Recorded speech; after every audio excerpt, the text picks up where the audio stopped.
चलो देखो हम लोग शुरू करते हैं।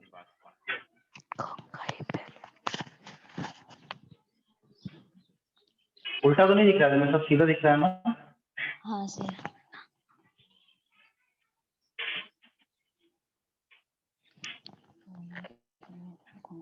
फेशियल बोन ये आ गया आपका।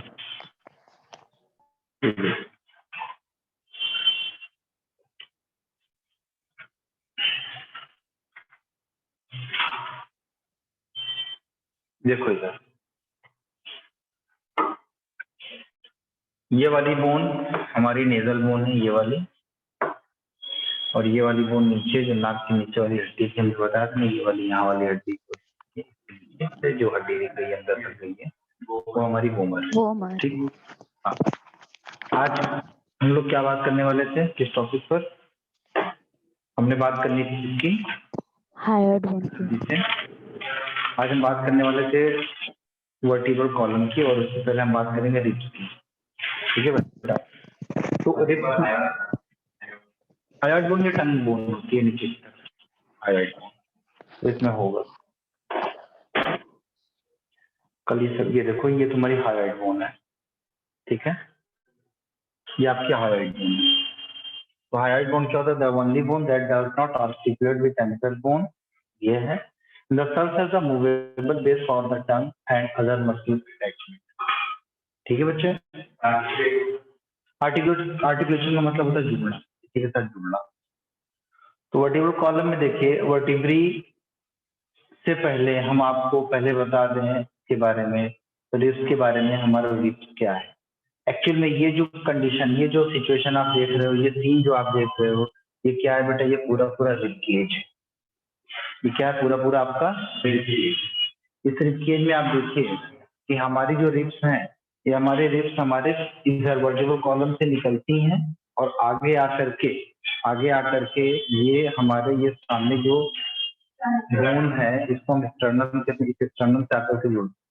तो डायरेक्ट रिब नहीं जुड़ती है। रिब का वो पार्ट जो एक्सटर्नल से अटैच होता है वो होता है कार्टिलेज। किसका बना होता है? कार्टिलेज का बना होता है। तो हमारी जो रिब्स होती है बेटा, 12 पेयर ऑफ रिब्स होती हैं।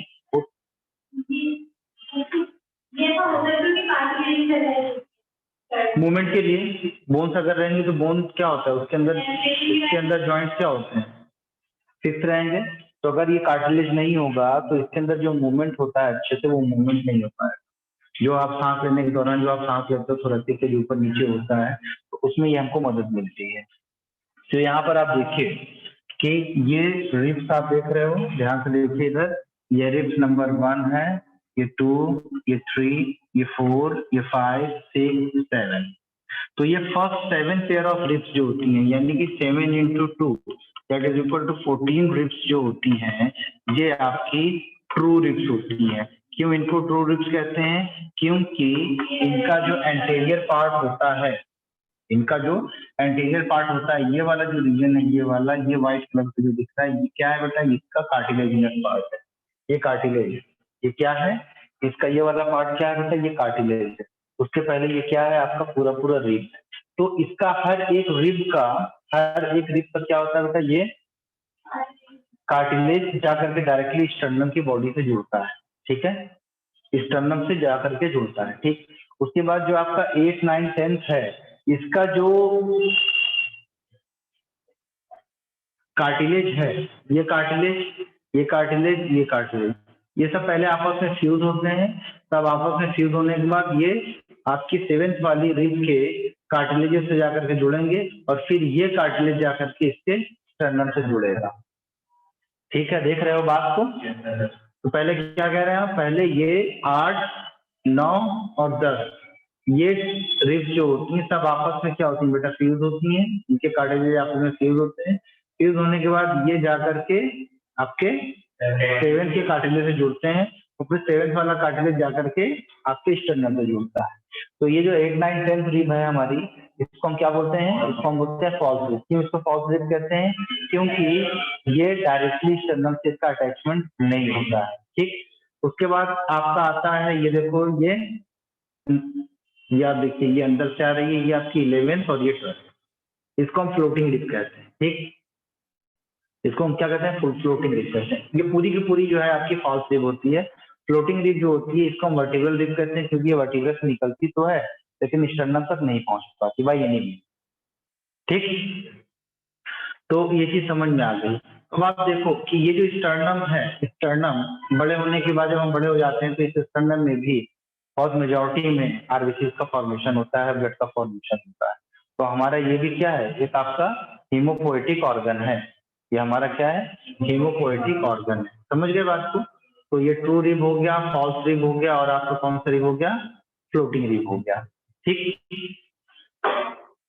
तो ये तो नोट हमने आपको दे दी थी, पहले ही दे दी थी, कल ही दिया था। एक चीज और इसमें लिखेंगे कि हमारा ये जो रिब है बेटा, हमारा ये जो रिब है, रिब जो होता है दो टाइप से होते हैं। एक तो होता है मोनोसिफेलिक और एक होता है क्या हमारा बाइसेफेलिक रिब। ठीक,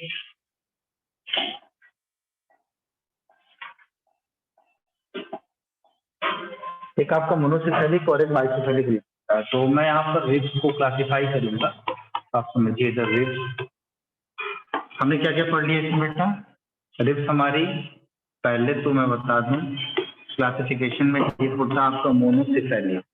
what is the mono, mono मतलब एक, सिफेला मतलब हेड, यानी कि ऐसी रिब जिसके पास एक ही हेड होता है। और ये मोनोसिफेलिक रिब हमारे ह्यूमन बींग्स में नहीं पाई जाती, बल्कि किसमें मिलेगी, रेप्टाइल्स और रेब्स में मिलेगी। तो जैसे यहाँ पर ये इसका हेड है, ये इसका हेड। हमको ऐसा सुनने में आ रहा है कल का टेस्ट कोई लोग नहीं दे रहे हैं।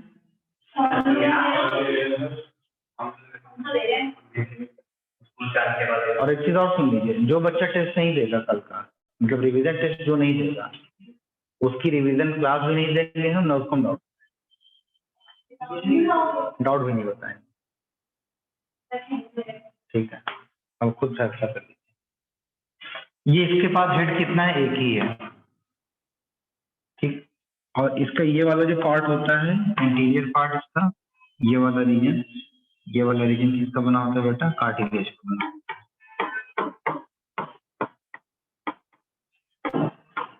ये कार्टिलेज का बना, ठीक है।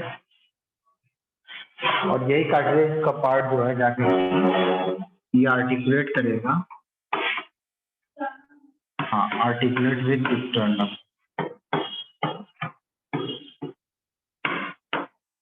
Articulate with sternum. तो जो मोनोसिफेलिक हेड है, मोनोसिफेलिक रिब है, ये पाया जाएगा। इसका एग्जाम्पल है रेप्टाइल एंड एव्स। रेप्टाइल्स और एव्स में आपका मोनोसिफेलिक रिब पाया जाता है। ठीक है, दूसरा जब बाइसेफेलिक रिब की बात करेंगे बच्चे, बात को समझिए। आपका बाइसेफेलिक रिब है, बाई मतलब तो, सिफेला मतलब हेड। यहाँ पर इस रिब के दो हेड आपको दिखाई पड़ते हैं। ठीक है, जैसे ये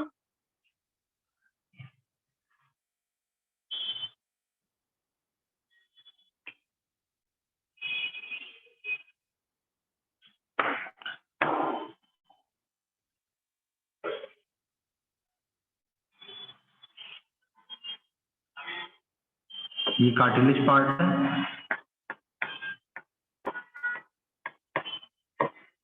ठीक है, ये एक हेड ये है, दो ये हेड ये, इसलिए क्या हो गया बेटा, बाइसेफेलिक हेड हो गया है ये। अब आप आगे देखिए, इसमें जो हेड है, ये दोनों हेड कहाँ पर जुड़े हुए होंगे, बता सकते हैं? ये हमारे बैकबोन से जुड़े हुए होंगे, वर्टिब्रल कॉलम से जुड़े हुए।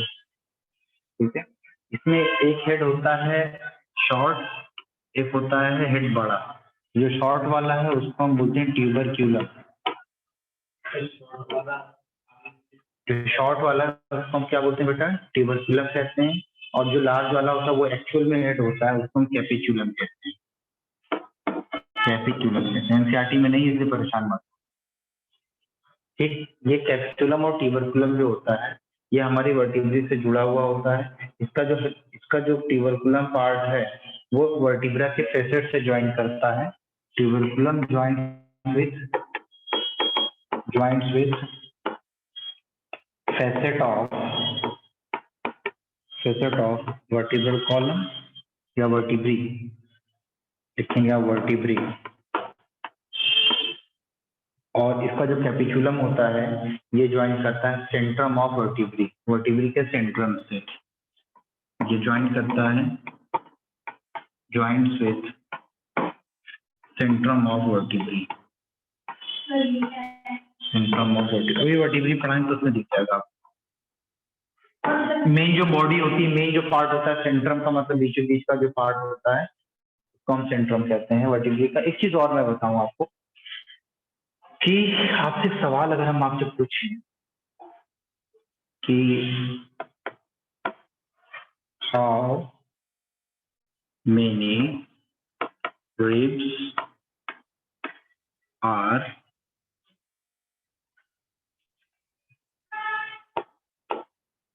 arises from single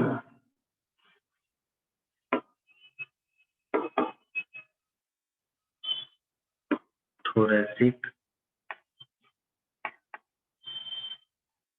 vertebrae। Option number A 2, option number B 3, option number C 4, option number D 1। बताया क्वेश्चन करवाया ड्रॉपर्स में करवाया है ना।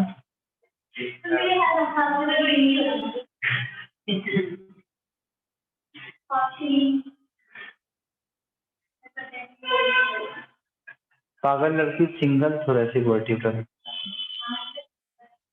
एक single thoracic vertebra, thoracic vertebra 12 होती, 12 होती। किसी एक सिंगल थोरेसिक वर्टिब्रा से कितने आपके वर्टिब्रा, कितने आपके रिब्स अराइज होंगे?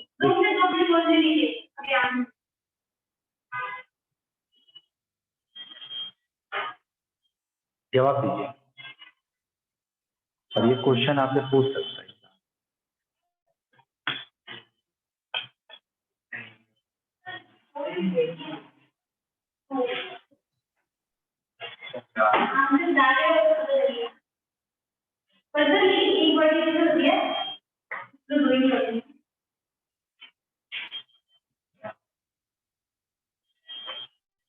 ये तो क्लास किया है ना, इसके बोल दिया, नहीं भी ना बोल पाता।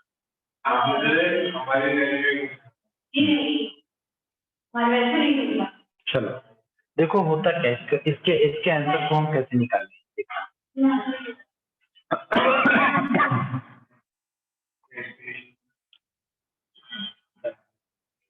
ये एक वर्टिब्री है, दूसरी वर्टिब्री है, ये तीसरी वर्टिब्री है, चौथी वर्टिब्री है।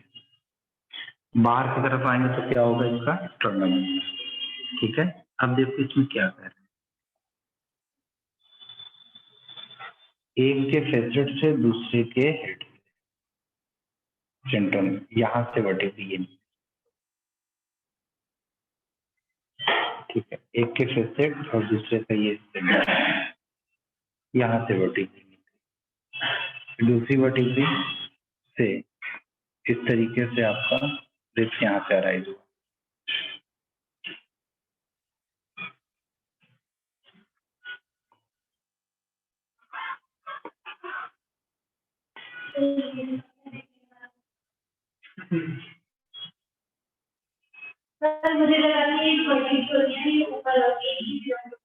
ठीक है, अब क्या आंसर आएगा आपका? 4। ठीक है, समझ में आया कैसे? ये वर्टिब्री है, इससे देखिए सिंगल वाले को आप लीजिए, किसी एक वर्टिब्री को आप कंसीडर करेंगे, मान लीजिए ये वर्टिब्री कंसीडर करेंगे तो इसके चारों कोने से एक ये, एक ये, एक ये और एक।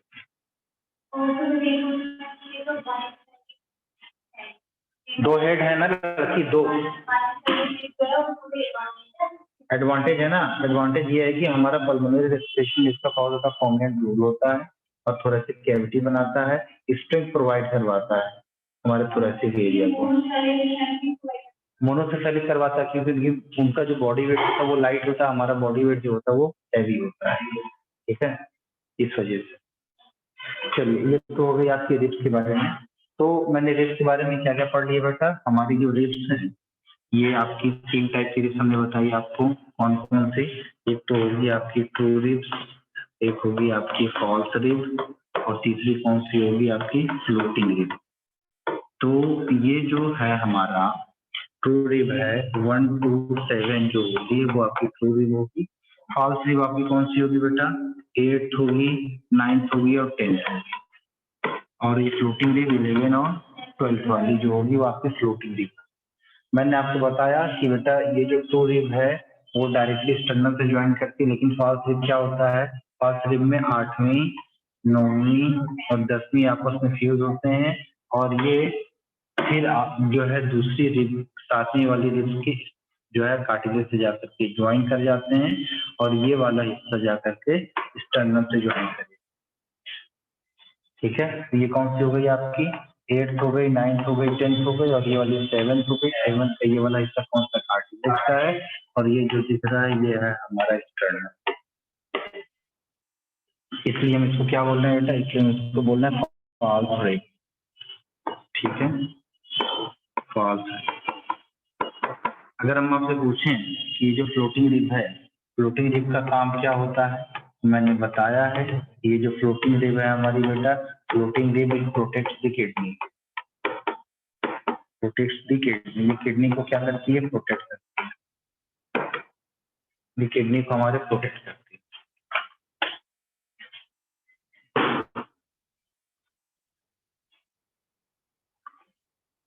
कुछ जापानियों के अंदर extra pair of floating rib पाई जाती है, extra pair of floating rib पाई जाती है।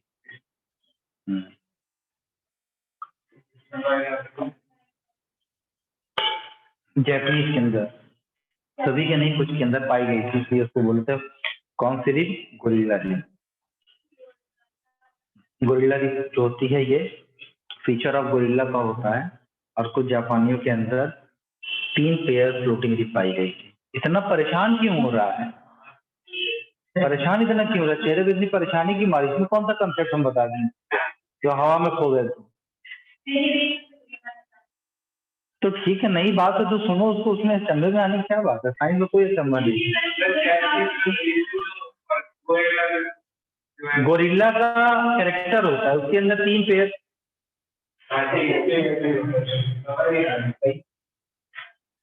लो भाई, चलिए अब हम आपको बताएं कि ये जो रिब केज होता है, जो पिंजरा होता है, कौन सा? Rib cage. तो बेटा ये जो रिब केज है, रिब केज में आपका 2 ही इन्वॉल्वमेंट होता है, एक तो ट्रू रिब का इन्वॉल्वमेंट होता है और दूसरा फॉल्स रिब। ये दोनों मिलकर के क्या बनाते हैं बेटा? रिब केज बनाते हैं। ठीक है, ट्रू रिब और फॉल्स रिब मिलकर के क्या बनाते हैं? Rib cage. ठीक है बच्चा, क्या नहीं समझ? तो ये तो खाली प्लांट के नाम ही है ना, उसको तो मैं फोटोसिंथेसिस, वही ट्रांसपोर्टेशन की एक ही थ्योरी थी, बाकी सब नहीं समझ में आया।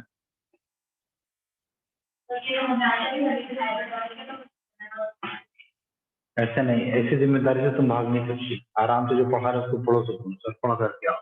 और तुम लोग क्लास में क्यों नहीं आते सुबह वाली? कहे थे ना आने के लिए, उनको भी कहे थे ना, क्यों नहीं आते? दोबारा नहीं पढ़ाऊंगा मैं नहीं पढ़ा, पढ़ाऊंगा ही।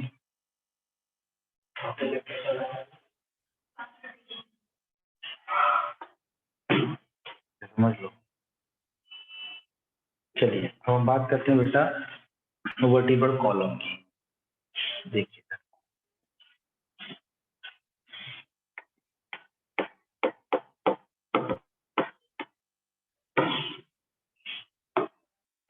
वर्टिब्रल कॉलम अलग है, स्पाइनल कॉर्ड अलग है। ध्यान दें, जो बैकबोन है वो हमारा वर्टिब्रल कॉलम। ठीक है,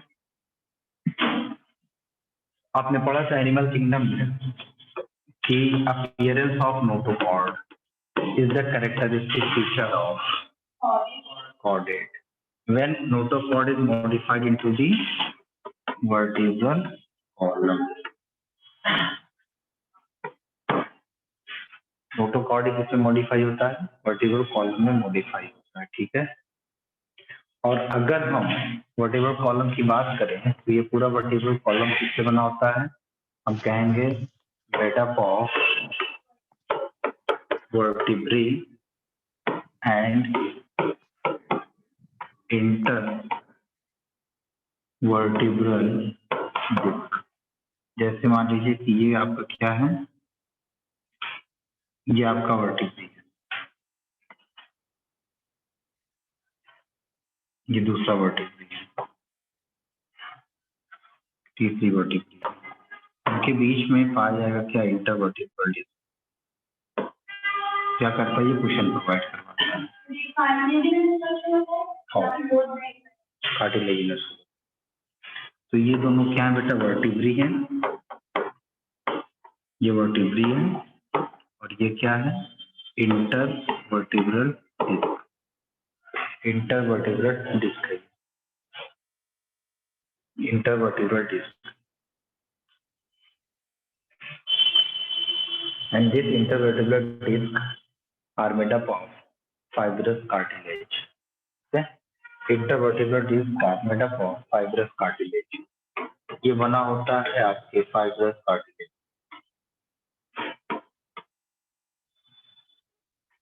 किससे बना हुआ ये? fibrous cartilage से ये बना हुआ। ठीक।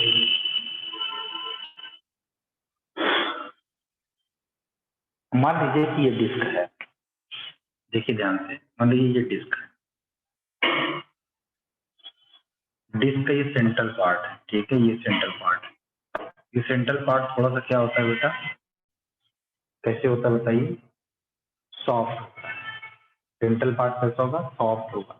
और इस सॉफ्ट पार्ट को हम बोलते हैं न्यूक्लियस पल्पोसस, ठीक है। तो हम कहेंगे कि central part of intervertebral disc is soft and this soft part is known as nucleus pulposus. इसको हम बोलते हैं न्यूक्लियस पल्पोसस। अब ये जो न्यूक्लियस पल्पोसस है, ये नोटोकॉर्ड का रिमेनेंट होता है, नोटोकॉर्ड का रिमेनिंग पार्ट होता है। तो हम कह सकते हैं nucleus pulposus represents remains of notochord,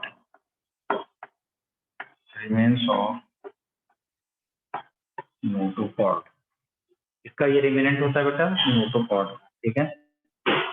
तो अब हम जो ऐसे उछलते हैं, उठते हैं, ऐसे करेंगे, सब करेंगे, जो चलते फिरते हैं, ये सब हम जो करते हैं, तो वर्टिब्रल के ऊपर कोई शॉक नहीं आता। उसकी वजह क्यों है? उसकी वजह है आपका इंटरवर्टिब्रल डिस्क। ये इंटरवर्टिब्रल डिस्क जो है एक तरीके से शॉक एब्जॉर्बर की तरह काम करता है। किसकी तरह काम करेगा? शॉक एब्जॉर्बर की तरह काम।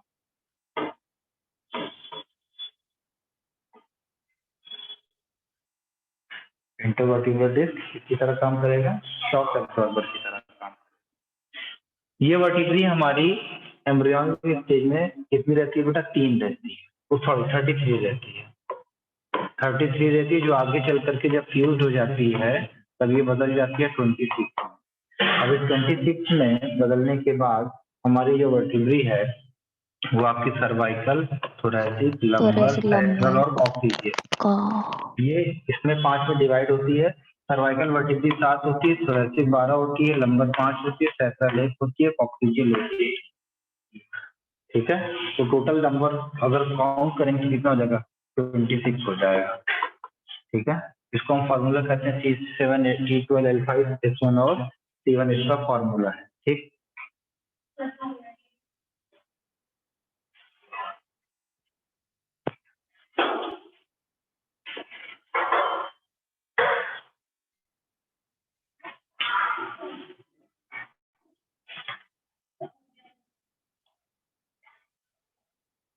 आज केमिस्ट्री क्लास होती है,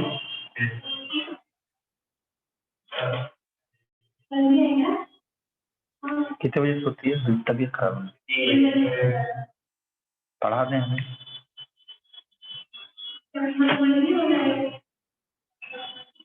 चैप्टर नहीं कंप्लीट होगा।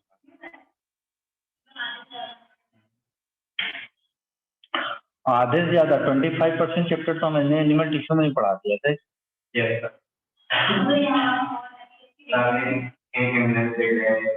सब पूरा मैंने पढ़ा दिया।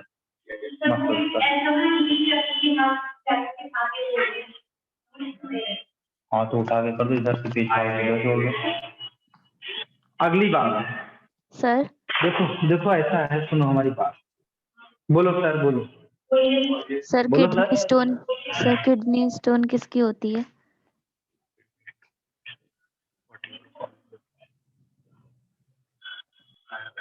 कैल्शियम ऑक्सलेट, कैल्शियम फॉस्फेट का डिपोजिशन हो जाता है हमारे किडनी के अंदर, स्पेशली रीनल पेरियस में होगा या कैलिक्स में होगा, कहीं पर भी हो सकता है। कभी कभी किडनी स्टोन बनने के बाद यूरेटर में आके फंस जाता है, तो ये किडनी स्टोन है हमारा। डिसऑर्डर में नहीं पढ़ा, किडनी स्टोन नहीं पढ़े थे क्या? छोटी बीमारी कहाँ बताते? ठीक है, देखो हमको क्या बताने जा रहा था। वर्टिब्रल कॉलम, छोटा सा बच्चा जब पैदा होता है ना तो वो बैठ पाता है ना खड़ा हो पाता है, इवन उसका हेड भी अपनी जगह पर नहीं रहता, होल्ड नहीं कर पाता है। ऐसे करोगे ऐसे गिरेगा, ऐसे गिरेगा। इसीलिए जो छोटा बच्चा जब पैदा हुआ रहता है तो उसके सर के नीचे सरसों की तकिया बना करके लगाते हैं, ताकि जब वो बच्चा अपना सर रखे तो बिल्कुल गोल शेप आ जाए सरसों की तकिया में, ना राई की तकिया बनाते हैं और गोल। आज आपका जो सर गोल मटोल सा दिख रहा है, कहीं से टेढ़ा मेढ़ा नहीं है, तो आप अपने माँ बाप को, स्पेशली अपनी माँ को और अपनी दादी को थैंक यू बोलिए, नानी को थैंक यू बोले कि उन्होंने इस तरीके से ध्यान रखा। नहीं, अगर जब हम पैदा हुए थे और हम लोगों को ऐसे छोड़ दिया गया होता तो हम तो महीने, क्या कई महीने तक, 2-3 महीने तक तो हम लोग अपना सर ही नहीं होल्ड कर पाते हैं, तो कभी इधर लुढ़कता कभी इधर लुढ़कता। और उस वक्त हमारी बोन्स कैसी होती, सॉफ्ट होती हैं, क्योंकि सारे जो स्विचर्स होते हैं, स्विचर्स आपस में फ्यूज नहीं हुए रहते हैं, तो बोन होती है सॉफ्ट। तो अगर हम इसी कंडीशन पर अगर गए तो क्या होता है कि ये प्रेशर इधर ज्यादा पड़ेगा और इधर की बोन हमारी चपटी हो जाती है। अगर हम सीधा इधर कर देते तो इधर की बोन चपटी हो जाती है। ऐसे कई सारे बच्चे आपको देखने को मिल जाएंगे जिनकी माएँ जो है थोड़ा सा अनजान होती है इन सब चीजों से, तो उनके बच्चों का सर पता चलता है दाहिने तरफ से पिचका हुआ है, बाएं तरफ से पिचका हुआ है, मतलब फ्लैट हो जाता है। उसकी वजह क्या है कि उस वक्त हमारी बोन्स जो होती है वो सॉफ्ट होती है। और हम सर को होल्ड क्यों नहीं कर पाते, क्योंकि उस वक्त हमारे वर्टिब्रे के अंदर कर्वेचर डेवलप नहीं हुआ होता है। ठीक है, तो यहाँ पर दो टाइप का कर्वेचर होता है वर्टिब्रल कॉलम में। वो कर्व को हम बोलते हैं प्राइमरी कर्व और सेकेंडरी कर्व। ठीक है, तो कर्व्स ऑफ वर्टिब्रल कॉलम में आपको मैं बता दूं, कर्व्स ऑफ वर्टिब्रल कॉलम में दो टाइप के कर्व हैं। एक है आपका प्राइमरी कर्व, एक है आपका प्राइमरी कर्व और दूसरा है आपका सेकेंडरी कर्व। दोनों के बीच में फर्क क्या है? दोनों के बीच में फर्क है। जो प्राइमरी कर्व होता है प्रेजेंट सिंस बर्थ, जब से हम पैदा हुए होते हैं तब से ये बर्थ के टाइम के समय से ही ये कर्व रहता है। एक ऑब्वियस सी बात है, अगर हम सर अपना नहीं होल्ड कर पा रहे हैं जब हम पैदा हुए होते हैं तुरंत में, तो आप देखो कि उस वक्त जो आपका सर्वाइकल कर्व है वो तो नहीं है, आपका सर्वाइकल जो कर्व है वो आपका नहीं, ठीक है। और हम बैठ भी नहीं पाते हैं, ठीक है, हम बैठ भी नहीं पाते हैं। और बैठते हैं किसकी वजह से, जरा बताइए। ये जो लंबर रीजन है, जो लंबर रीजन है हमारा, ये सर्वाइकल है, ठीक है। इसी वजह से हम बैठ पाते हैं ना, ऐसे लंबर सीधा करते हैं तो ऐसे पर लंबर की हमारी पीठ सीधी रहती है। हिप बोन, ठीक है, तुम्हारी हिप बोन है, बैठा दो बच्चों को, 1 महीने के बच्चों को जान जाए। ठीक है, जो प्राइमरी कर्व होता है वो दो, मतलब उसमें जो कर्वेचर डेवलप रहता है वो सिर्फ और सिर्फ आपका थोरैसिक और सैक्रल रीजन डेवलप रहता है। छोटा बच्चा तो घर में नहीं देखा क्या कभी?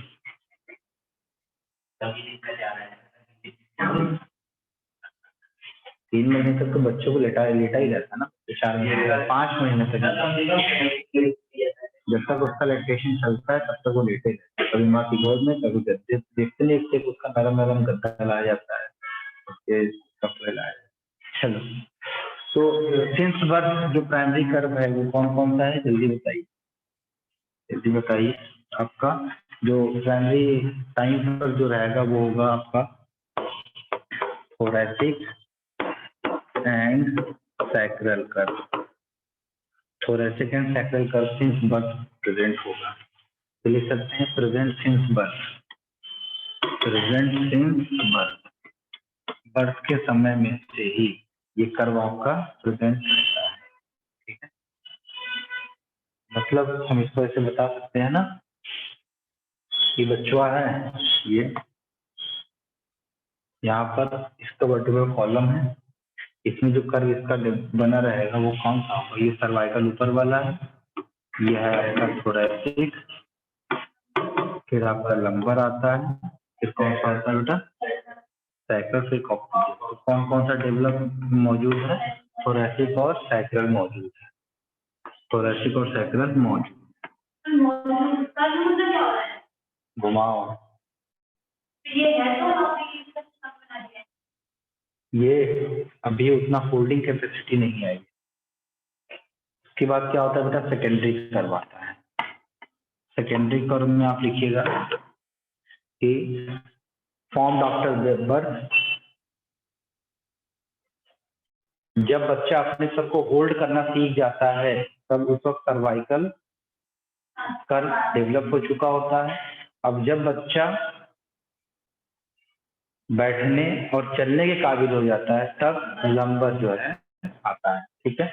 तो इसको आप ऐसे कर सकते हो कि अब इसका होल्ड शुरू होगा तो ये आपका क्या हो जाएगा बेटा, सर्वाइकल तरीके से बनेगा। ये सर्वाइकल हो गया और ये क्या हो गया बेटा, थोरैसिक हो गया, ये लंबर हो गया और ये क्या हो गया, सैक्रल और कॉक्सिडियल। इस तरीके से कर्वेचर आपको दिख रहा है, ठीक। तो ये जो दिख रहा है सर्वाइकल हो गया और ये आपका थोरैसिक है, ये फिर आपका लंबर है, फिर ये सैक्रल है, तो ये है आपका लंबर। तो सर्वाइकल और लंबर, सर्वाइकल और लंबर ये डेवलप होते हैं बाद में आफ्टर बर्थ। सर्वाइकल कब डेवलप होगा, जब बच्चा अपने सर को होल्ड करना शुरू करता है तब, और लंबर कब डेवलप होगा, जब बच्चा थोड़ा सा बैठना और चलना शुरू करेगा। तो लिख लीजिएगा cervical develop when baby starts to hold the head. Cervical developed when baby starts to hold the head. Baby starts to hold the head. Lumbar कब डेवलप होगा, when baby starts to sit or walk. When baby starts to sit or walk. एक disease होती है, उसका नाम होता है lordosis. नाम सुना है, ऐसे खड़ा हुआ लॉर्ड ऐसे खड़ा होता है ना, ईश्वर ऐसे नहीं खड़ा होता, जो सेठ आदमी होता है वो ऐसे नहीं खड़ा होता, ऐसे सीधा सीधा अच्छा खड़ा हो। कहते हैं क्या तेरी कमर की हड्डी नहीं है जो एकदम अकड़ा खड़ा है, टाइट हो गई तेरी हड्डी, ये बोलता है आगरा। तो क्या होता है, जो लंबर रीजन में जो कर्वेचर डेवलप होना होता है वो नहीं हो पाता। स्पेशली कह सकते हैं कि lordosis when secondary curve are not form, when secondary curve are not form, ठीक है।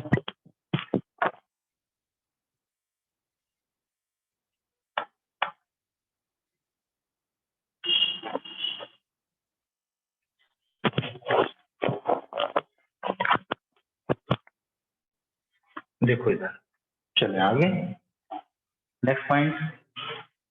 हमारी वर्टिब्री में स्पेशली हम दो वर्टिब्री की बात करते हैं। तो जो सर्वाइकल वर्टिब्री है, स्पेशली देखिएगा, ये सर्वाइकल वर्टिब्री में पहली वर्टिब्री और आपकी दूसरी वर्टिब्री। पहली वर्टिब्री को हम बोलते हैं बेटा एटलस और दूसरी वर्टिब्री को हम क्या बोलते हैं बेटा एक्सिस। एटलस और एक्सिस, ठीक है। आपने साइकिल चलाई है, साइकिल एटलस नाम की साइकिल चलाई है। एटलस में एक भगवान होता था यूनान में, एटलस नाम का। वो क्या करता है कि वो पूरी पृथ्वी को अपने कंधे पर लिया हुआ है, ऐसे लिया हुआ है, ऐसे ऐसे उसका सर है और ऐसे लिया हुआ है, घुटना उसका ऐसे मुड़ा हुआ है। ठीक है, एटलस वहीं से लिया गया। तो ये एटलस क्या कर रहा है, हमारे पूरी इस पृथ्वी को, हमारे इस सब को क्या कर रहा है, होल्ड किए, उठाए। ये कॉन्डाइल निकला हुआ है किसका, एटलस का, ठीक है, ये कॉन्डाइल निकला हुआ है और एक दूसरा कॉन्डाइल कहाँ, हेड रीजन में है, तो ये जाकर के सब और आर्टिकुलेट करता है, ठीक है, ऐसे ऐसे आर्टिकुलेट करेगा और आप अपने सर को इस डायरेक्शन में हिला सकते हो। ये नो में एटलस का काम नहीं, एटलस और जो है हेड का काम है यस में, और एटलस और एक्सिस का काम है नो में।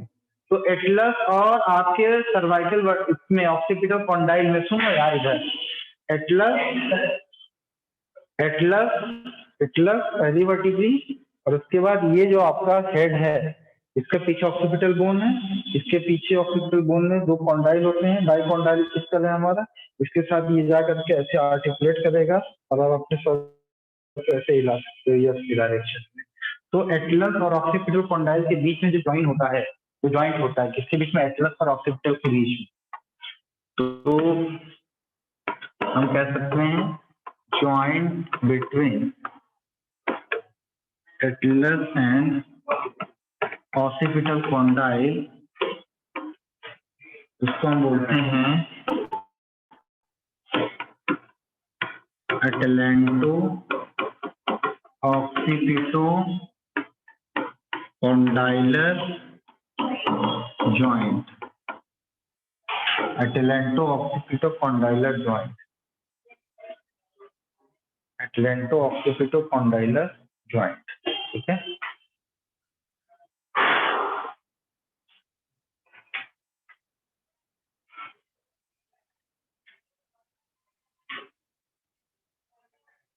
इसलिए हम यस बोन कहते हैं, एटलस क्या बोलते हैं बेटा, यस बोन, क्योंकि इसकी वजह से हम अपने सर को यस की डायरेक्शन में मूव करवा सकते हैं, हिला सकते हैं।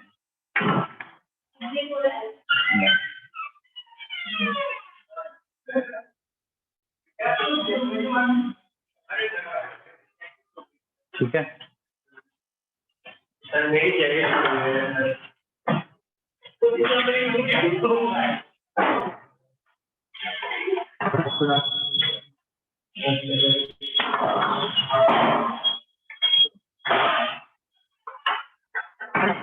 कुछ पढ़ाया नहीं टाइम।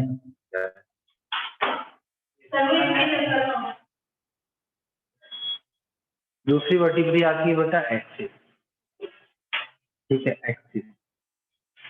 एक्सिस में क्या होता है कि ये आपका एटलस है, देखो इधर ये एटलस है, इधर को बेटा इधर, ये एटलस है, ऊपर वाला मान लीजिए एटलस है, और ये क्या है एक्सिस, इसका जो फ्रंटल रीजन होता है वो एटलस के अंदर ऐसा फिट होता है, ठीक। अब ये फिट हो गया, अब कॉन्डाइल की वजह से हमारा सर ऐसे हिलता है, इन कॉन्डाइल की वजह से ऐसे नहीं हिलता। जब हम अपना सर ऐसे हिलाते हैं तो हमारे इस सर के साथ साथ हमारा एटलस भी मूव करता है। तो ये जो एक्सिस बोन है और ये क्या है, एटलस है, इसके बीच तो अपना सर घुमाते हैं, no no no no no no no no. जब आप यस करोगे तब इसके ऊपर काम नहीं होगा, तब यहाँ से होगा, एटलस और कॉन्डाइल के बीच में, ठीक है। तो एटलस और एक्सिस के बीच में जो ज्वाइंट बनेगा तो क्या बन जाएगा बेटा, joint between atlas and axis, हम क्या बोलते हैं बेटा, पाइवॉट ज्वाइंट। कौन सा ज्वाइंट, पाइवॉट ज्वाइंट, ठीक। जहाँ वो चला ना चक्की, ऐसे चलाते ना, ये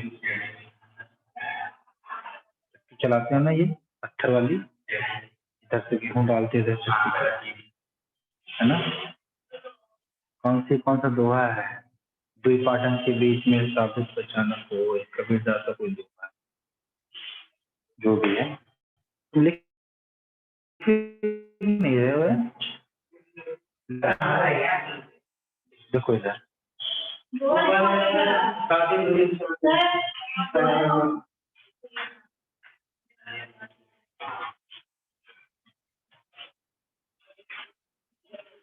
यहाँ पर नहीं है ज्वाइंट, ये देखिए ज्वाइंट आपको,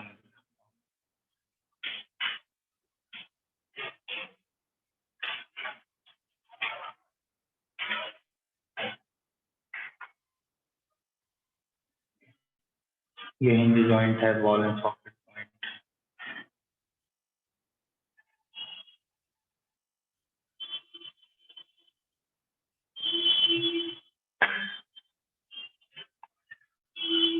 चलिए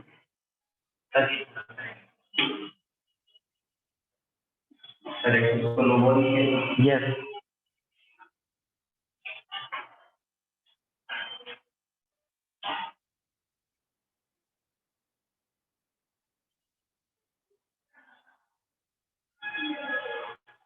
जैसे मान लीजिए कि ये एक चीज है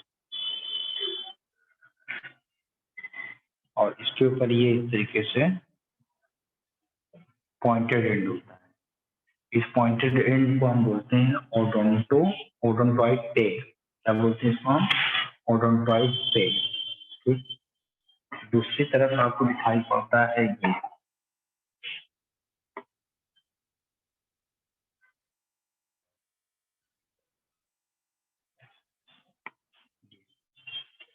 ये जो दिख रहा है पॉइंटेड एंड, इसको हम बोलते हैं ओडोंटोइड टेल। ठीक है, और ये जो डिप्रेशन दिखाई पड़ेगा, इस डिप्रेशन को हम क्या बोलेंगे बताइए? ओडोंटोइड फोसा। ऑस्टियोलॉजी में जब हम स्केलेटल सिस्टम पढ़ते हैं तो जहाँ कहीं भी डिप्रेशन दिखाई पड़ता हो, ठीक है, इस तरीके से जो डिप्रेशन दिखाई पड़ता है, जहाँ पर कोई चीज जा करके आर्टिकुलेट फंस रही है, यहाँ पर जो उभार होगा उसको हम एक प्रोसेस कहेंगे, और ये जो डिप्रेशन होगा उसको हम क्या बोलेंगे? फोसा। ठीक है, या कैविटी है, कैविटी कहेंगे या फोसा कहेंगे। जैसे ग्लिनॉइड कैविटी कहाँ पर होती है? यहाँ पर। यहाँ पर हमारा ह्यूमरस जाकर के ज्वाइन करता है और बनाता है बॉल एंड सॉकेट। यहाँ पर ये सब हाँ, ठीक है। ये जो सैक्रल वर्टिब्रा है, सैक्रल वर्टिब्रा बेटा 5 होते हैं, फ्यूज होकर के एक बना देते हैं। ठीक है, चलो आगे हम बताते हैं आपको। ये हो गया आपका, ये वाली जो हड्डी है, ये वाली वर्टिब्री है, इसको हम बोलते हैं एक्सिस। ये वाली जो है ये है आपकी एटलस। या क्या है बेटा? एटलस। ठीक है,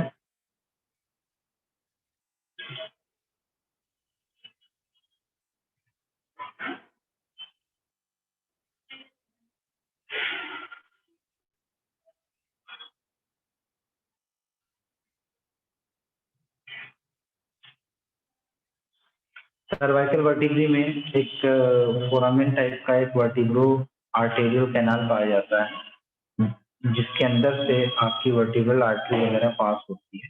एनसीईआरटी में नहीं है, बस सुन लो। उसको हम बोलते हैं फोरामेन ऑफ ट्रैवर्सम।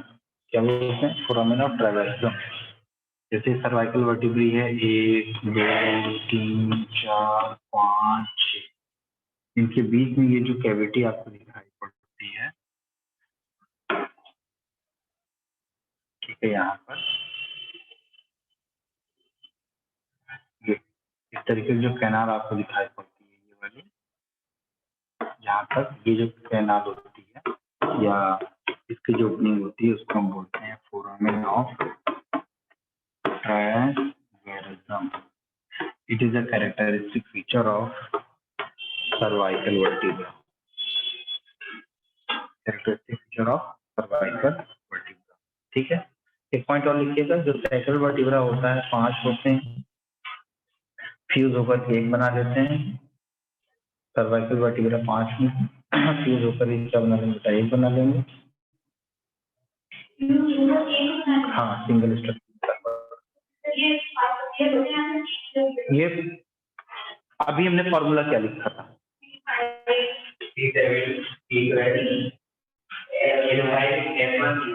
S1 बोला ना मैंने, तो शुरुआत में जो 33 मैंने कहा था उसमें S5 था और C4, मतलब वहां पर 5 वर्टिब्री थी सैक्रल की, लेकिन वो फ्यूज होकर ये कितनी बन गई बेटा? 1।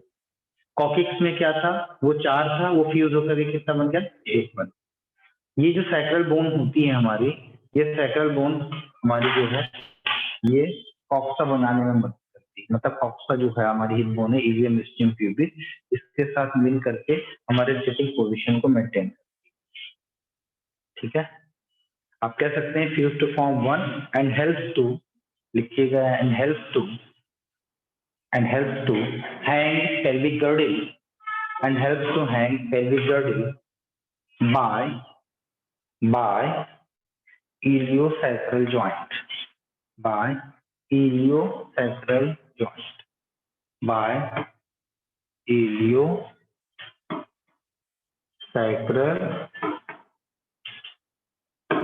joint iliosacral joint. देखिए जो कॉक्सा बोन होती है वो तीन होती है ना, मतलब तीन के फ्यूजन से एक बनता है, इलियम इस्चियम प्यूबिक। तो जो इलियम है वो सैक्रम रीजन से क्या करता है बेटा, ज्वाइंट करता है, इसीलिए उस ज्वाइंट को हम क्या बोलते हैं, इलियोसैक्रल ज्वाइंट। ठीक, तो अभी हम इतने पे ही रोक रहे हैं। अच्छा, कॉकिक्स में क्या होता है, कॉकिक्स में चार बोन होती है, फ्यूज होकर एक बनाती है, इसको हम क्या बोलते हैं, टेल बोन कहते हैं या टेल वर्टिब्रा कहते हैं। ठीक, अगर ये चारों हड्डियां, मान लीजिए ये पीछे की पूंछ है, ये पीछे है, ठीक है, ये वर्टिब्री पीछे वाली है, चार है, एक दो तीन चार, ये फ्यूज होकर के छोटा सा स्ट्रक्चर बनाती है फ्यूज होकर के। अगर ये फ्यूज नहीं होंगी तो ये चारों क्या होंगी, अपीयर होंगी और यहाँ पर पूंछ जैसी स्ट्रक्चर निकल आएगा, तो इसको हम बोलते हैं टेल वर्टिब्रा। तो हम क्या ही रहे हैं, अगर ये फ्यूज अगर नहीं हुई, अगर ये बेटा फ्यूज अगर नहीं हुई, तब ये पूंछ जैसा, ये टेल जैसा अपीयरेंस इसका दिखेगा, और इस प्रोसेस को हम बोलते हैं अटैविज्म। क्या बोलते हैं, अटैविज्म। अटैविज्म में मालूम है क्या होता है कि अपने पूर्वजों के लक्षण दिखाई पड़ना। ठीक है, इसको हम क्या बोलते हैं बेटा, टेल बेबी कहते हैं। दिखाता हूँ मैं आपको। सर कुछ भी नहीं दिख रहा। क्या नहीं दिख रहा बेटा, पूरा बोर्ड ब्लर है। बेटा नेटवर्क की प्रॉब्लम है तुम्हारे यहाँ लगा।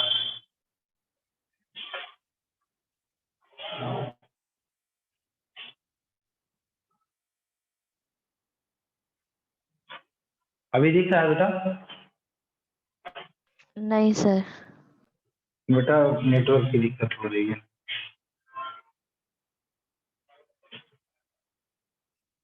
देख लेना वापस से रिकॉर्डिंग मोड में, देखो।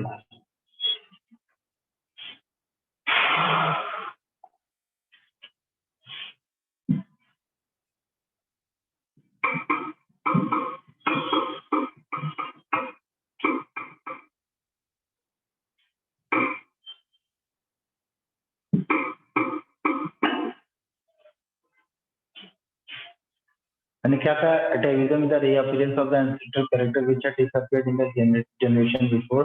The most probably heard atavism in human tail. The fossil which does not have any bone or cartilage and is just skin and fat, while true human tail. ठीक है, ये देखो।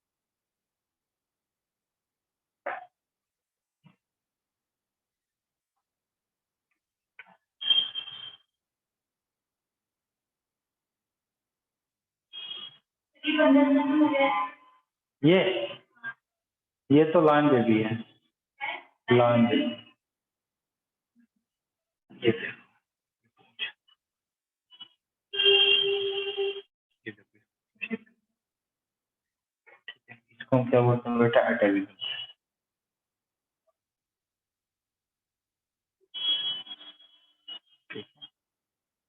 हंसने वाली बात है, हमारे मोहल्ले में लड़के को हुआ था। हाँ, हमारे मोहल्ले में सब कुछ होता है। तो बच्चा पैदा हुआ, उसकी पूंछ थी, हनुमान जी जो है पैदा हुआ। अरे भैया जो गाँव से, आज की बात नहीं बता रहा मैं, 25 साल पहले की बात बता रहा हूँ। हम छोटे से थे, हमको याद है 25 साल पहले की बात। अरे तांता लग गया, मुस्लिम घर में हनुमान जी ने जन्म दिया है। ठीक है, एक दो दिन तो कैसे कैसे करके एक हफ्ते तक मामला ऐसे चला, फिर उसके बाद उसको ले गए, फिर ऑपरेशन करवा दिया। जनरली रीअपीयरेंस हो गया है, और मैं वो थोड़ी है कि भाई हनुमान जी वहां पर जन्म दिए हैं, कोई और दिया है जन्म। इसका मतलब ये है कि जितने काले लोग हैं सब अपने आप को यही कहेंगे मैं तो कृष्ण भगवान हूं। वो भी काले, ऐसा तो नहीं है ना, ऐसा बिल्कुल भी नहीं हो सकता। भगवान इंसान कर्मों से बनता है। खैर, क्लास आपकी फिर से शुरू होगी 2:30 बज रहा है ना, 20 मिनट के बाद। ठीक है कीर्ति, 20 मिनट बाद ज्वाइन कर लेना। Yes sir.